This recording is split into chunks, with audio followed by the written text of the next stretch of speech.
Görürsünüz ki, salam olsunlar. Görürsünüz ki 54 bir kadromuz var. İndi dəyişiklikləri izləyin. Burada belədir. İndi gene aşağı elədiyimizdə gördüyünüz üzere 110'luq turamımızı koyuyoruz. 6 byte vardı. 110 Lamine Yamal 65 oldu. 107'liğimiz Mo.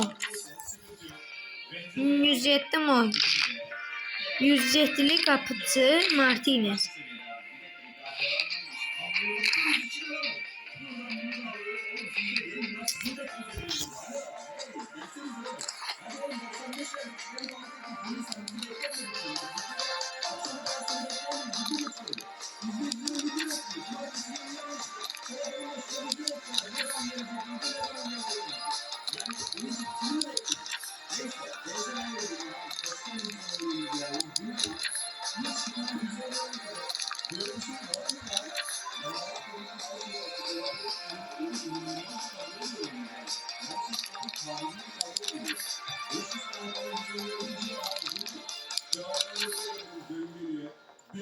Sağ olun, 107'lik kadronuz hazır.